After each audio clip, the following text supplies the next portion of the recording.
একসময় এক গ্রামে রহিম নামে এক গরিব কাঠুরে বাস করত। রহিম সারাদিন জঙ্গলে গাছ কেটে সেই কাঠ বিক্রি করে তার দিন যেত। একদিন সকালে, আজ অনেক গাছ কাটতে হবে, তাড়াতাড়ি জঙ্গলে যায়। তারপর রহিম জঙ্গলের দিকে যেতে শুরু করে।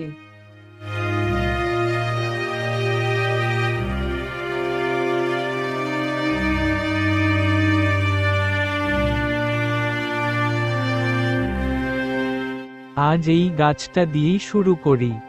আমাকে কেটো না, আমি তোমার কি ক্ষতি করেছি? কি গাছটা কথা বলছে? হ্যাঁ, আমি কথা বলতে পারি, আমাকে কেটো না। আমি যদি তোমাকে না কাটি তাহলে আমি খাবো কি?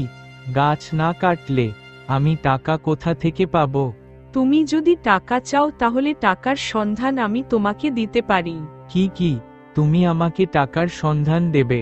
হ্যাঁ, আমি তোমাকে টাকার সন্ধান দেব। মন দিয়ে আমার কথা শুনো। সিমপুর গ্রাম পার হয়ে এক বিরাট জঙ্গল আছে। সেই জঙ্গল পেরিয়ে একটা নদী পার হয়ে সামনে পুরনো একটা গুহা আছে।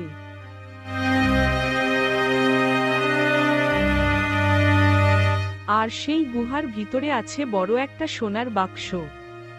সেই বাক্সে আছে সোনার টাকা। সোনার টাকা? হ্যাঁ, সোনার টাকা। তবে শোনো, সেই জঙ্গলে অনেক ভয়ানক প্রাণী তোমাকে আক্রমণ করতে আসবে। তবে তারা কোনো ক্ষতি করবে না। বড় বড় কুমির। আর গুহার সামনে থাকবে ভূত পেত্নী। তবে গুহার ভিতরে আর কিছুই থাকবে না। আর মনে রাখিও, যাবার পথে পা থামালেই তোমার জীবন শেষ হয়ে যাবে। তাহলে আজ সন্ধ্যাতেই আমি সেই গুহার মধ্যে যাব। বেশ, তাই করবা। কাল যাবার সময় আমাকে দেখা করে যেও। ঠিক আছে, আমি এখন তাহলে বাড়ি যাচ্ছি।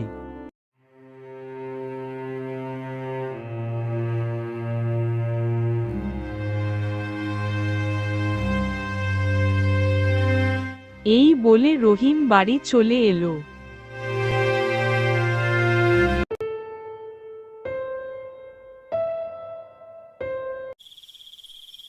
ঠিক সন্ধ্যা বেলায়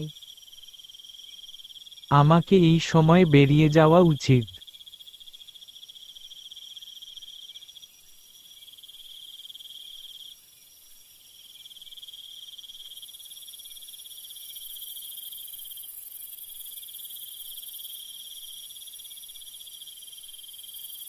আমি যাচ্ছি তাহলে। হ্যাঁ, যাও, খুব সাবধানে যাবে। আর সূর্য ডোবার আগে ফিরে আসবে। ঠিক আছে, আমি সূর্য ওঠার আগে ফিরে আসব।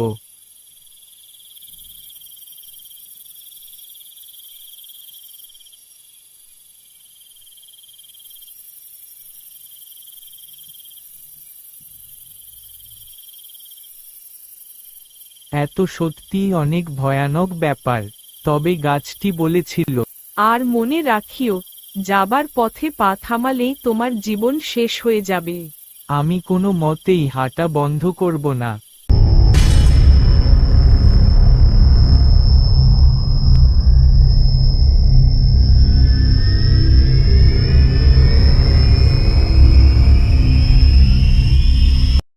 এত সত্যিই অনেক বড় বাক্স। রহিম সেই জাদুর কালিনে পা রাখতেই সেটি উড়তে শুরু করল।